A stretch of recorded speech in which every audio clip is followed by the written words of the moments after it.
রাতের ঢাকায় বেপরোয়া দুর্বৃত্তরা, আজও শিক্ষার্থীদের বিক্ষোভ। মাঠে নামছে আইন শৃঙ্খলা বাহিনীর ৩ ইউনিট, জানালেন আইজিপি। দ্রুত ফল পাওয়ার আশা স্বরাষ্ট্র উপদেষ্টার। নির্বাচিত সরকার না আসা পর্যন্ত সেনা সদস্যদের ধৈর্যের সঙ্গে দায়িত্ব পালন করতে হবে নির্দেশ সেনা প্রধানের। প্রয়োজনের অতিরিক্ত বল প্রয়োগ না করার নির্দেশনা। নির্বাচন ছাড়া সংকটের সমাধান দেখছেন না বিএনপি। সুষ্ঠু ভোট হলে জিতবে বিএনপি, বললেন তারেক রহমান। সংস্কার আগে ভোটের দাবির সমালোচনা জামায়াতের।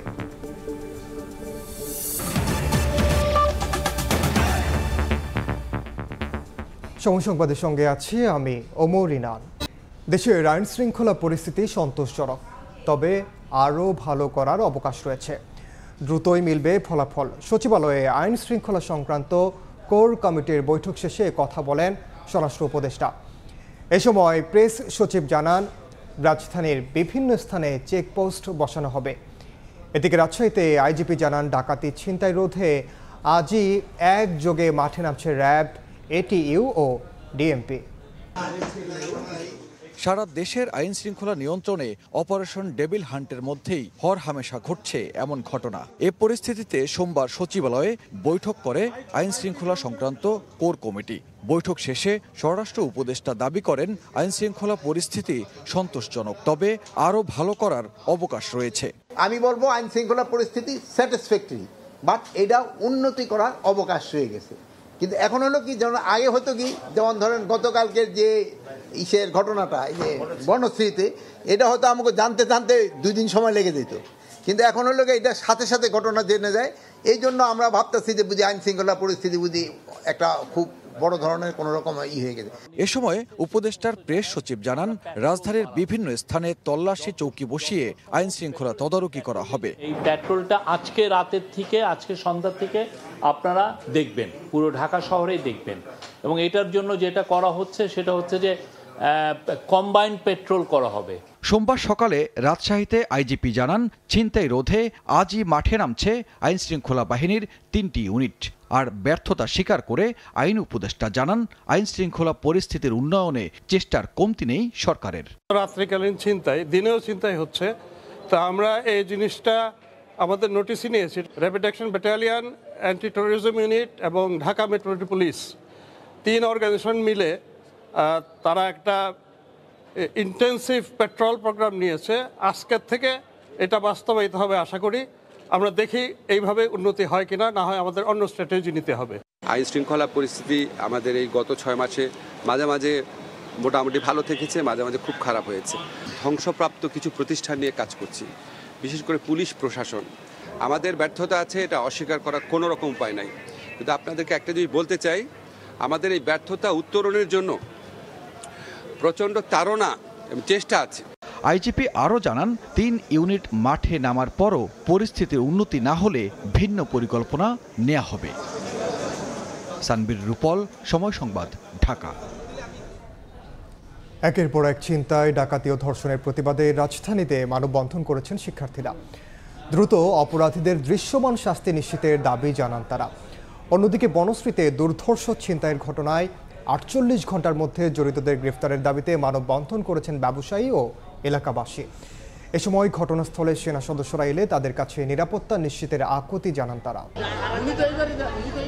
আবাসিক এলাকায় দুর্ধর্ষ ছিনতাইয়ের ঘটনায় আতঙ্কিত নগরবাসী। এমন ঘটনার পুনরাবৃত্তি ঠেকাতে জড়িতদের দ্রুত আইনের আওতায় আনার দাবি জানান তারা। উচিত মূল্য দিয়ে আমরা কিনি, উচিত মূল্য দিয়ে আমরা কিনি। তারপরে দেখা গেছে হ্যাঁ চোর ধরা পড়ছে, এই পুলিশ আমাদেরকে ফাঁসাই দেয়। আমরা চাই, আমাদের জোরো দাবি যে আমাদেরকে আইনিভাবে আমাদেরকে প্রোটেক্ট করা হোক। ঘটনাস্থলে সেনাবাহিনী এলে তাদের কাছে নিরাপত্তা চেয়ে আকুতি জানান এলাকাবাসী। আইন শৃঙ্খলা পরিস্থিতির অবনতির প্রতিবাদে ফার্মগেটে ক্যাম্পাসের সামনে মানববন্ধন করেন এশিয়া প্যাসিফিক ইউনিভার্সিটির শিক্ষার্থীরা। ধর্ষণের মতো জঘন্য অপরাধী সহ সন্ত্রাসীদের কঠোর শাস্তি দৃশ্যমান করার দাবি জানান তারা। আমার সংবিধান আমাকে গ্যারান্টি দেয়, সেটিও আমাদের ভায়োলেট হচ্ছে। তো সেই ক্ষেত্রে আমরা মনে করি দিস গভর্নমেন্ট মিজারেবলি ফেইলড। আমাদেরকে আমাদের basic human rights, right to life, এটা পূরণ করতে পুরোপুরিভাবে ব্যর্থ হচ্ছে। তিনি যদি তার কাজে ব্যর্থ হয়, তাকে অবিলম্বে পদত্যাগ করতে হবে। তিনি কি তাহলে কি এই ইন্টারিম গভর্নমেন্টকে প্রশ্নবিদ্ধ করতে এই জায়গায় বসে আছে?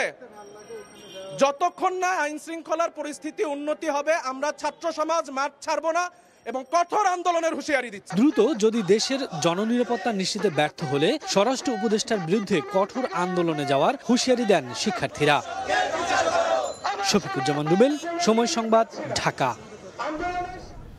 এদিকে আইন শৃঙ্খলা পরিস্থিতির অবনতি ও স্বরাষ্ট্র উপদেষ্টার পদত্যাগ দাবিতে সচিবালয়মুখী গণপদযাত্রায় বাধা দেয় পুলিশ। এর আগে কেন্দ্রীয় শহীদ মিনারে সংক্ষিপ্ত সমাবেশ শেষে শুরু হয় গণপদযাত্রা।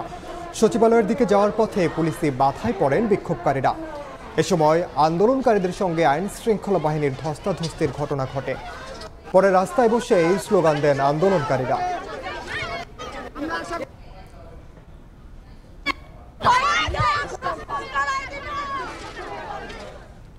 নির্বাচিত সরকার না আসা পর্যন্ত দেশের শান্তি শৃঙ্খলা রক্ষায় সেনা সদস্যদের ধৈর্যের সঙ্গে দায়িত্ব পালনের নির্দেশ দিয়েছেন সেনাপ্রধান।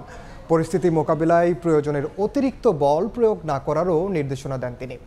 সাভার ক্যান্টনমেন্টে বার্ষিক ফায়ারিং প্রতিযোগিতার পুরস্কার বিতরণ শেষে নিজেও ফায়ারিংয়ে অংশ নেন জেনারেল ওয়াকারুজ্জামান। সাভার ক্যান্টনমেন্টে বার্ষিক ফায়ারিং প্রতিযোগিতা অংশগ্রহণকারী দলগুলোর মধ্যে প্রথম স্থান অর্জন করে ৩৩ পদাতিক ডিভিশন, দ্বিতীয় স্থান পেয়েছে ৭ পদাতিক ডিভিশন।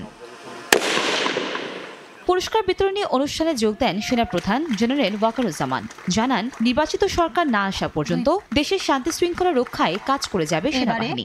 দেশ এবং জাতির জন্য আমাদের কাজ করে যেতে হবে। যতদিন না আমরা একটা নির্বাচিত সরকার পেয়ে যাই এবং দেশ একটা শান্তি শৃঙ্খলার মধ্যে আসে, আমাদের এই কাজটা করে যেতে হবে। ততদিন পর্যন্ত ধৈর্যের সাথে এই কাজটা করে যেতে হবে। এদিকে দায়িত্ব পালনকালে প্রয়োজনের অতিরিক্ত বল প্রয়োগ না করার নির্দেশনা দেন সেনাপ্রধান। ডিপ্লয়মেন্ট থাকার সময়ে এই উচ্ছৃঙ্খল কাজগুলো করা যাবে না, এদিকে আমাদের নজর রাখতে হবে কোনো ধরনের উচ্ছৃঙ্খল কাজ যেন না হয়। বল প্রয়োগ করা যাবে না। মাঝে মাঝে এই কাজগুলো করতে যে কিছু বল প্রয়োগ হয়ে যায়, সেগুলো যথাসম্ভব বল প্রয়োগ করতে গেলেও অত্যন্ত একেবারে প্রপোর্শনেট যেন হয় এবং যত কম বল প্রয়োগের মাধ্যমে কাজগুলো করা যায় ততই ভালো। পুরস্কার বিতরণ শেষে সেনা সদস্যদের উৎসাহ যোগাতে ফায়ারিংয়ে অংশ নেন সেনাপ্রধান। সময় সংবাদ, সাভার। চলমান সংকট মোকাবিলায় ব্যর্থতার জন্য সরকারকে দায়ী করে বিএনপি মহাসচিব মির্জা ফখরুল ইসলাম আলমগীর বলেছেন, সংকট থেকে উত্তরণে নির্বাচনের বিকল্প নেই। এদিকে দলটির ভারপ্রাপ্ত চেয়ারম্যান তারেক রহমান বলেছেন, সুষ্ঠু, অবাধ ও নিরপেক্ষ নির্বাচন হলে বিএনপি ক্ষমতায় যাবে। সংস্কার নিয়ে অবান্তর আলোচনায় মূল কাজ আড়াল হয়ে যাবে। সরকারের থেকে দল করলে অন্তর্বর্তী সরকার প্রশ্নবিদ্ধ হবে বলেও জানিয়েছেন নেতারা। দীর্ঘ ১৬ বছর পর খুলনা মহানগর দক্ষিণ বিএনপির সম্মেলন। জেলা সার্কিট হাউস মাঠে সকাল থেকেই ঢল নামে নেতাকর্মীদের। ব্যানার হাতে স্লোগানে মিছিল নিয়ে তারা যোগ দেন কাউন্সিলে। উৎসবের নগরীতে পরিণত হয় খুলনা মহানগর। আয়োজিত আজকের এই কাউন্সিল অনুষ্ঠানের যুক্তরাজ্য থেকে ভার্চুয়ালি যুক্ত হয়ে সম্মেলনে বক্তব্য দেন বিএনপির ভারপ্রাপ্ত চেয়ারম্যান তারেক রহমান। বলেন, সংস্কার নিয়ে অপ্রয়োজনীয় আলোচনার আড়ালে চলে যাবে সরকারের মূল কাজ।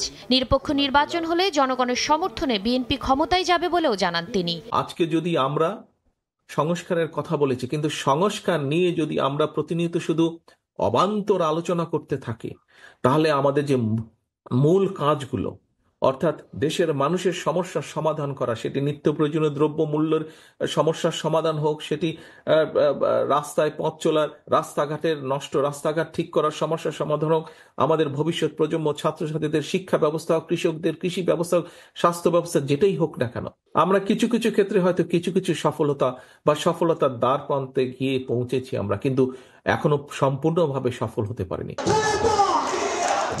এদিকে দ্রব্যমূল্যের দাম সহনীয় রাখা ও নির্বাচনী রোডম্যাপ ঘোষণা সহ বিভিন্ন দাবিতে ধামরাইয়ের যাত্রাবাড়ি মাঠে সমাবেশ করেছে ঢাকা জেলা বিএনপি। অংশ নেন বিপুল সংখ্যক নেতাকর্মী।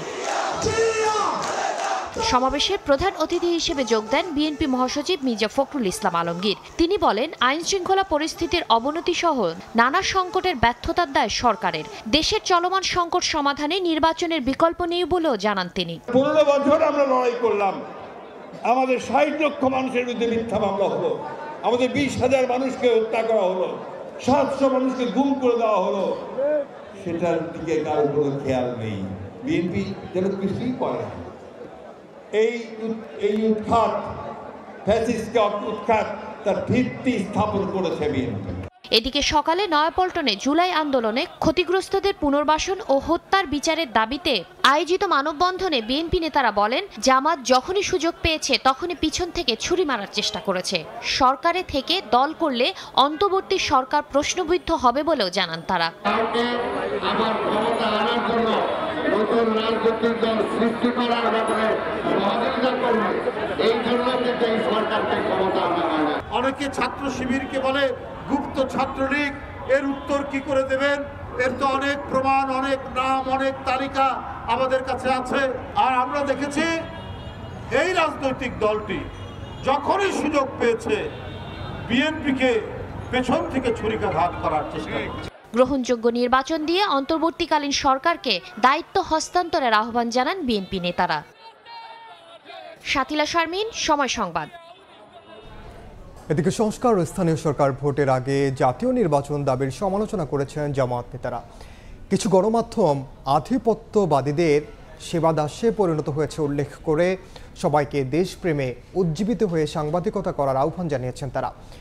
দলটির নেতা আজহারুল ইসলামকে দ্রুত মুক্তি না দিলে স্বেচ্ছায় কারাবরণ করবেন বলে আবারও জানিয়েছেন জামায়াতের আমির। সোমবার জাতীয় প্রেস ক্লাবে ভাষা আন্দোলন থেকে গণ অভ্যুত্থান অপ্রতিরোধ্য বাংলাদেশ শীর্ষক সেমিনারের আয়োজন করে জামায়াতে ইসলামী ঢাকা মহানগরী দক্ষিণ শাখা। বক্তব্যে সংস্কার ও স্থানীয় নির্বাচনের আগে জাতীয় নির্বাচন দাবির সমালোচনা করেন নেতারা। এখন আমরা শুনি যে আমাদের অমুক নির্বাচন দিতে হবে, না হলে আমরা জীবন দিয়ে দেব। একটা নির্বাচনের জন্য জীবন দিয়ে দিতে হবে। এই জীবন দেওয়া মানুষগুলো আমরা এতদিন কোথায় ছিলাম? আমরা তো গলির সামনে দাঁড়াতে পারি নাই, দাঁড়িয়েছে তো আমাদের ছাত্র, তরুণ, যুব সমাজরা। তারা যদি এখন বলে যে সংস্কার লাগবে, তারা যদি এখন বলে যে আমাদের জাতীয় সরকার নির্বাচনের আগে আমাদের স্থানীয় নির্বাচন দিতে হবে, তাহলে তো সেটি বিবেচনায় নেওয়া প্রয়োজন। ভাষা আন্দোলন থেকে যদি আমরা শুরু করি, তাহলে প্রতিটি ইতিহাসকেই অত্যন্ত পরিকল্পিতভাবে বিকৃত করা হয়েছে। সেক্রেটারি জেনারেল অধ্যাপক মিয়া গোলাম পরোয়ার বলেন, বিদেশে বাংলাদেশের বন্ধু থাকলেও কোনো প্রভু থাকবে না। এ সময় গণমাধ্যম কর্মীদের দেশপ্রেমে উজ্জীবিত হয়ে সাংবাদিকতা করার আহ্বান জানান তিনি। এখনই এই বিপ্লব হয়ে পারল না 6 মাস, 6.5 মাস গণ অভ্যুত্থানের পরে। এখনই কারা এই আন্দোলনের মাস্টার মাইন্ড ছিল, এর কৃতিত্ব এখন হাইজ্যাক করা শুরু হয়েছে। আধিপত্যবাদের কিছু দোসর আছে, ফ্যাসিস্টদের কিছু দালাল আছে, কিছু সেবাদাস আছে, ওখানকার খুদকুড়ো খায়। পেইড বুদ্ধিজীবী, পেইড এডিটর, কিছু মিডিয়া হাউস আছে, নানান দিক থেকে তাদের মান্না সালোয়া আসে। বিদেশে বন্ধু থাকবে আমাদের, কিন্তু বিদেশে আমাদের কোনো প্রভু থাকবে না। এদিকে শরীয়তপুরের ভেদরগঞ্জে 2014 সালে সরকার বিরোধী আন্দোলনে শহীদ বেলালের কবর জিয়ারত ও তার পরিবারের সঙ্গে সৌজন্য সাক্ষাৎ করেন জামায়াতের আমির। পরে পথসভায় বক্তব্যে বলেন, দেশ ফ্যাসিবাদ থেকে মুক্ত হলেও এখনো জুলুম শেষ হয়নি। জামায়াত নেতা আজহারুল ইসলামকে দ্রুত মুক্তি না দিলে স্বেচ্ছায় কারাবরণের কথা জানান তিনি। সরকার যেন আমাকে গ্রেফতার করে কারাগারে পাঠানোর ব্যবস্থা করে। বাংলাদেশকে মুক্ত করতে হলে এই দেশের যুব সমাজকে এগিয়ে আসতে হবে। সুন্দর সমাজ গড়তে যুব সমাজকে এগিয়ে আসার আহ্বান জানান জামায়াত আমির। শফিক মুন্সি, সময় সংবাদ, ঢাকা। জুনে স্থানীয় সরকার ভোট করলে ভোটার তালিকায় থেকে যাবে 16 লাখ মৃত ভোটার, যুক্ত হবে না 36 লাখ নতুন ভোটারও। দুপুরে নির্বাচন কমিশনে এক অনুষ্ঠানে সিইসি আরও বলেন, নানা ধরনের চ্যালেঞ্জ থাকলেও ডিসেম্বরে জাতীয় নির্বাচন করতে জোর প্রস্তুতি নিচ্ছে কমিশন। সুষ্ঠু ভোটের জন্য রাজনৈতিক দলগুলোর সমঝোতা জরুরি বলেও মনে করেন তিনি। 7 মাস পার হয়েছে অন্তর্বর্তী সরকারের। কবে ভোট হবে, কিভাবে হবে সেটা একটু জানিয়ে দেন জনগণকে। দ্রুত জাতীয় নির্বাচনের দাবির বিপরীতে আগে সংস্কার পরে ভোট মত জোরালো রাজনৈতিক অঙ্গনে। সোমবার নির্বাচন কমিশন বিটে কর্মরত সাংবাদিকদের সংগঠন আরএফইডির নবনির্বাচিত কমিটির দায়িত্ব গ্রহণ ও বিদায়ী কমিটির সংবর্ধনা অনুষ্ঠানে সিইসি বলেন, সুষ্ঠু নির্বাচনের জন্য রাজনৈতিক দলগুলোর সমঝোতা জরুরি। একটা ইলেকশন যখন হয়, রাজনৈতিক সমঝোতা হলে ভালো। সবাই প্রত্যাশা করে একটা রাজনৈতিক সমঝোতা, কারণ একটা বিরাট একটা বিপ্লবের মধ্যে দিয়ে এই পরিবর্তনটা এসছে। এবং সুষ্ঠু ভোটের ব্যাপারে আমি কোনো দ্বিমত দেখি না কাউরে, এবং আমরা সর্বশক্তি দিয়ে আমরা কাজ এগিয়ে নিয়ে যাব। আসছে জুনের মধ্যেই স্থানীয় সরকারের ভোট করা সম্ভব। সংস্কার কমিশনের এ মতামতের বিষয়ে তিনি বলেন, ত্রুটিপূর্ণ ভোটার তালিকা নিয়ে নির্বাচন করতে হবে। 16 লক্ষ মৃত ভোটার নিয়ে করা সম্ভব, তারপরে 35 লক্ষ যারা লেফট আউট ভোটার ছিল ওদেরকে বাদ দিয়ে করলে সম্ভব, যে নতুন যারা ভোটার হলো তাদেরকে বাদ দিয়ে করবো। ভোটার লিস্ট আমার ফাইনাল হবে আমাদের প্ল্যান অনুযায়ী জুন মাসের শেষে, আমার টার্গেট ডেট। সিএসি জানান, ত্রাণের জন্য রোহিঙ্গা তালিকায় নাম দিয়েছেন কক্সবাজার অঞ্চলের অনেকে। সহায়তা কমে যাওয়ায় এখন এনআইডি পেতে যাচ্ছেন তারা, জানিয়ে তৈরি হয়েছে জটিলতা। উকিয়া টেকনাফের প্রচুর লোক ওরা ইউএনএইচসিআর এর মধ্যে নাম লিখিয়ে তাদের তথ্য ভান্ডারে রোহিঙ্গা হিসাবে নিজেদেরকে রেজিস্টার করে ফেলেছে। এদিকে যখন এনআইডি করতে আসছে আমাদের এখানে যখন ক্রস ম্যাচিং করে ওরা আটকে যাচ্ছে, তারা এখন বাংলাদেশই হতে পারতেছে না। ইসি কোনো গোষ্ঠীর এজেন্ডা বাস্তবায়ন করবে না বলেও জানান প্রধান নির্বাচন কমিশনার। সরকারের একটা আইন কানুন। কাউসার চৌধুরী কুমু, সময় সংবাদ, ঢাকা। বিনা অনুমতিতে কর্মস্থলে অনুপস্থিত থাকায় ডিএমপির সাবেক যুগ্ম পুলিশ কমিশনার বিপ্লব কুমার সরকার এবং এসএম মেহেদী হাসানকে সাময়িক বরখাস্ত করা হয়েছে। সোমবার স্বরাষ্ট্র মন্ত্রণালয়ের জননিরাপত্তা বিভাগ থেকে প্রজ্ঞাপনে এ তথ্য জানানো হয়েছে। এতে বলা হয়, যথাযথ কর্তৃপক্ষকে মৌখিক বা লিখিতভাবে অবহিত না করে বিনা অনুমতিতে কর্মস্থলে অনুপস্থিত থাকায় 6 আগস্ট থেকে সরকারি চাকরি থেকে সাময়িক বরখাস্ত করা হলো। এ সময় বরিশাল রেঞ্জ ডিআইজির কার্যালয়ে বিপ্লব কুমার ও মেহেদী হাসান সিলেট রেঞ্জ ডিআইজির কার্যালয়ে সংযুক্ত থাকবেন এবং বিধি অনুযায়ী খরপোশ ভাতা পাবেন। এছাড়া 2018 সালের বিতর্কিত জাতীয় নির্বাচনে প্রত্যক্ষভাবে জড়িত থাকা তৎকালীন আইজিপি চৌধুরী আবদুল্লাহ আল মামুন ও সাবেক ডিএমপি কমিশনার আসাদুজ্জামান মিয়া সহ 103 পুলিশ কর্মকর্তার বিপিএম ও পিপিএম পদক প্রত্যাহার করা হয়েছে। চিকিৎসক সুরক্ষা আইন বাস্তবায়ন সহ 5 দাবিতে দেশের মেডিকেল কলেজে কমপ্লিট শাটডাউন পালন করছেন ইন্টার্ন চিকিৎসকরা। এ ধর্মঘটে ভোগান্তিতে পড়েন সেবা নিতে যাওয়া রোগীরা। বিক্ষোভকারীরা বলছেন, দাবি বাস্তবায়ন না হওয়া পর্যন্ত কর্মসূচি অব্যাহত রাখবেন।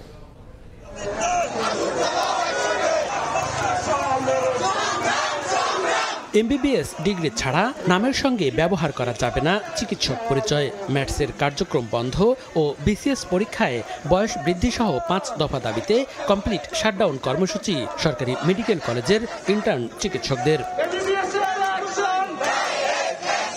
সোমবার সকালে রংপুর, রাজশাহী, চট্টগ্রাম, বগুড়া, ময়মনসিংহ ও সিলেট সহ বেশ কয়েকটি জেলায় মেডিকেল কলেজের ক্লাস পরীক্ষা সহ সব একাডেমিক কার্যক্রম বর্জন করেন ইন্টার্নরা। জেলা প্রশাসক ও বিভাগীয় স্বাস্থ্য পরিচালক বরাবরে স্মারকলিপি দেন তারা। দ্রুত 10,000 চিকিৎসক নিয়োগ দিয়ে শূন্যপদ পূরণ ও মানহীন মেডিকেল অ্যাসিস্ট্যান্ট স্কুল বন্ধের দাবি জানান তারা। আমার কথা হলো যে তারা কি আসলে অসুস্থ হলে তারা কি যাবেন ম্যাটস বা ডিএমএফদের কাছে? তারা তো ঘুরে ফিরে এমবিবিএস এর কাছে আসছেন। তারা ডাক্তার হিসেবে নিজেদের দাবি করতেছে ঠিকই, কিন্তু তাদের তো প্রপার কোনো এডুকেশন নাই। অনতিবিলম্বে ম্যাটস ডিএমএফ যারা আছে তাদেরকে বহিষ্কার করতে হবে। এমবিবিএস বিডিএস ছাড়া কারোর নামের পূর্বে ডক্টর বসবে না, কোনোভাবেই না।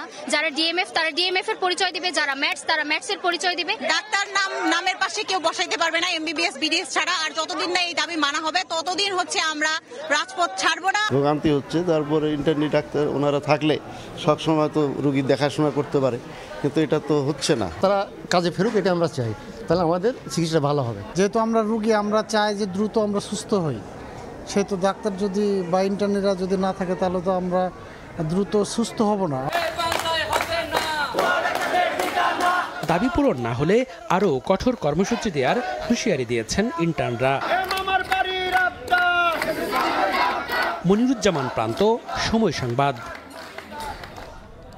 বিশ্ববিদ্যালয়ের নাম পরিবর্তন করে বাংলাদেশ ডিজিটাল ইউনিভার্সিটি নামকরণের দাবিতে গাজীপুরের রেললাইন অবরোধ প্রত্যাহার করেছেন শিক্ষার্থীরা। 6 ঘন্টা পর স্বাভাবিক হয়েছে উত্তরবঙ্গের সঙ্গে রেল যোগাযোগ। সকালে কালিয়াকৈরে উপজেলার হাইটেক রেল স্টেশনের সামনের রেল লাইন অবরোধ করেন বিশ্ববিদ্যালয়ের শিক্ষার্থীরা। তারা জানান, বঙ্গবন্ধু ডিজিটাল ইউনিভার্সিটি নামের পরিবর্তন করে গাজীপুর ডিজিটাল ইউনিভার্সিটি নামকরণ করে গ্যাজেট প্রকাশ করা হয়েছে। তবে তাদের এ নাম পছন্দ হয়নি। তাদের দাবি, বিশ্ববিদ্যালয়ের নাম পরিবর্তন করে বাংলাদেশ ডিজিটাল ইউনিভার্সিটি রাখতে হবে। দ্রুত সময়ের মধ্যে নাম পরিবর্তন করে গ্যাজেট প্রকাশের দাবি জানান তারা।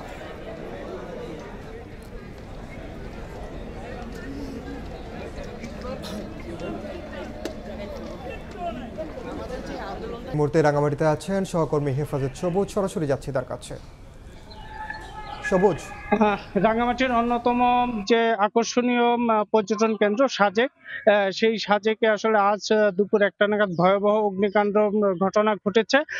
আমরা সর্বশেষ যে তথ্য পেয়েছি প্রায় 4.5 ঘন্টা পরে আগুন আসলে কিছুটা সম্পূর্ণ নিয়ন্ত্রণে আনা সম্ভব হয়েছে।